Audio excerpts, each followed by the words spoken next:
आप सभी का वर्चुअल ट्रेड कैफ़े के अंदर स्वागत है।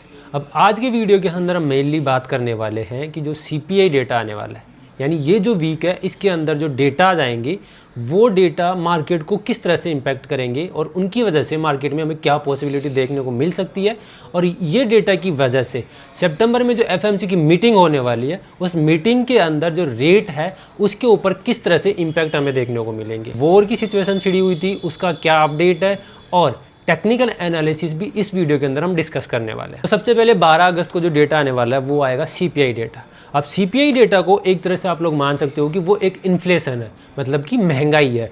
और महंगाई का जो डेटा आता है वो डेटा मार्केट को डायरेक्टली इम्पैक्ट करता है, यानी उसकी वजह से गोल्ड के अंदर भी और क्रिप्टो के अंदर भी बहुत बड़ा इम्पैक्ट देखने को मिलता है। तो परसों थर्सडे को शाम 6 बजे इंडियन टाइम के अकॉर्डिंग सीपीआई डेटा आने वाला है। अगर हम पिछले सीपीआई डेटा की बात करें तो पिछला सीपीआई डेटा 3.5 आया था और अभी एक्सपेक्ट किया जा रहा है कि 3.4 के आसपास आएगा।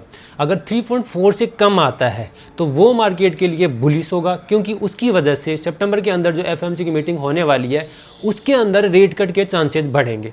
और अगर एक्सपेक्टेशन से ज़्यादा डेटा आता है, यानी 3.4 से ज़्यादा आता है, तो वो डेटा मार्केट के अंदर हमें बियरिशनेस दिखाएगा, क्योंकि उस डेटा की वजह से जो एफएमसी की मीटिंग होने वाली है उस मीटिंग के अंदर रेट हाइक की पॉसिबिलिटी ट्रिगर होती है। और अगर रेट हाइक हुई तो मार्केट में उसका नेगेटिव इंपैक्ट देखने को मिलता है और वहाँ पर हमें मार्केट बियरिश देखने को मिल सकता है। और डायरेक्टली मार्केट के अंदर डेटा के साथ ही ये मोमेंटम भी हमें देखने को मिलता है। अब उसके अगले दिन यानी 13 अगस्त को सीपीआई डेटा के बाद में पीपीआई डेटा आने वाला है शाम 6 बजे उसी टाइम के अकॉर्डिंग, और वो भी एक तरह से इन्फ्लेशन ही है, यानी महंगाई है। अगर हम पीपीआई डेटा की बात करें तो पिछला जो पीपीआई डेटा था वो -0.3 था और अभी एक्सपेक्टेशन देखने को मिल रही है कि 0.2 के आसपास देखने को मिलेगा, यानी इस बार वो बढ़कर आने वाला है। तो उसकी वजह से मार्केट में ऑलरेडी हमें महंगाई की जो पॉसिबिलिटी है वो देखने को मिल रही है, यानी महंगाई ट्रिगर हो रही है। अगर महंगाई बढ़ी तो वो डेटा मार्केट को डायरेक्टली इंपैक्ट करेगा और हमें एफएमसी की मीटिंग जो सितंबर के अंदर होने वाली है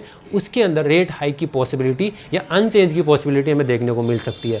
अब इन दोनों के कंबाइंड इंपैक्ट की बात करूं तो वो तो डेटा आने के बाद में पता लगने वाला है, लेकिन मैक्सिमम पॉसिबिलिटी ये लग रही है कि अगर जिस तरह से पीपीआई डेटा बढ़कर आने की एक्सपेक्टेशन देखने को मिल रही है तो वो रेट हाइक को या फिर रेट को अनचेंज की जो पॉसिबिलिटी है उसको ट्रिगर करने वाला है। अब सेकंड हम बात करते हैं वॉर की सिचुएशन क्या चल रही है। तो वॉर की सिचुएशन के अंदर अभी यूएस ने एक अनाउंसमेंट की है, यानी ट्रंप ने एक अनाउंसमेंट करी है कि वो डायरेक्टली सामने से लड़ाई नहीं करेगा ईरान से, क्योंकि डायरेक्टली वो उसको नहीं जीत सकता। तो उसने अब इकोनॉमिकल वॉर छेड़ने का प्लान कर लिया है, यानी उसके ऊपर प्रेशर बनाने का प्लान कर लिया है। तो यूएस अब क्या करने वाला है, ईरान के ऊपर कुछ सैंक्शन वगैरह लगाएगा और स्ट्रेट ऑफ हॉर्मुज के अंदर ब्लॉकेड लगाने का कोशिश करेगा, मतलब ईरान के ऊपर वो इकोनॉमिकल प्रेशर बनाएगा ताकि ईरान अपने आप को सरेंडर कर दे। लेकिन ये पॉसिबिलिटी मुझे कोई नज़र नहीं आ रही है कि ऐसा हो सकता है फ्यूचर के अंदर, क्योंकि ये वॉर बहुत लंबा छिड़ चुका है और इसके अंदर हमेशा ईरान ही विन करता हुआ आया है। तो इस बार भी चांसेस है कि ईरान ही विन करने वाला है। अब आपको क्या लगता है, आपकी पॉसिबिलिटी क्या है, आप भी कमेंट करके बता सकते हो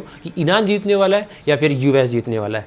अब बिटकॉइन का और गोल्ड का जो टेक्निकल एनालिसिस है वो मैं आपको कंप्यूटर स्क्रीन के ऊपर बताने वाला हूँ। तो अब चलते हैं कंप्यूटर स्क्रीन के ऊपर। तो अभी हम बात करते हैं बीटीसी का जो टेक्निकल एनालिसिस है वो क्या इंडिकेट कर रहा है, उसके अकॉर्डिंग मार्केट में नेक्स्ट मोमेंट क्या देखने को मिल सकता है।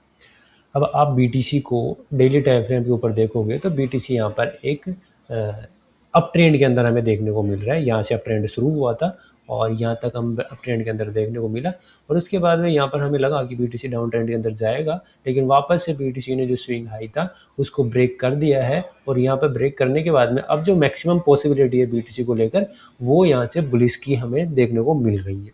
लेकिन बीटीसी अगर यहाँ पर ऊपर जाएगा तो उससे पहले एक रीटेस्ट यहाँ पर देखने को मिलना चाहिए, और ये फिबोनाची जोन है जिसको हम डिस्काउंटेड जोन बोलते हैं, यानी बीटीसी यहाँ से इधर आए और फिर यहाँ से ऐसा जाता हुआ देखने को मिलना चाहिए। अब आपके अकॉर्डिंग क्या लग रहा है बीटीसी किधर जाएगा, कमेंट करके आप भी बताओ, क्योंकि आप भी अपना पर्सनल एनालिसिस करते हो और बिल्कुल ज़रूर से आपको करना चाहिए। मेरे वाले एनालिसिस के अकॉर्डिंग ही आपको सारी चीज़ें नहीं देखनी चाहिए। मैं कोई फाइनेंशियल एडवाइज़र नहीं हूँ, क्योंकि आपको अपना एनालिसिस करने के बाद में ये सारी चीज़ें करनी है। तो मेरे अकॉर्डिंग सिर्फ आप एक आइडिया ले सकते हो। अब हम बात करें गोल्ड के जो टेक्निकल एनालिसिस है उसके बारे में कि गोल्ड के अंदर हमें क्या मोमेंटम देखने को मिल सकता है।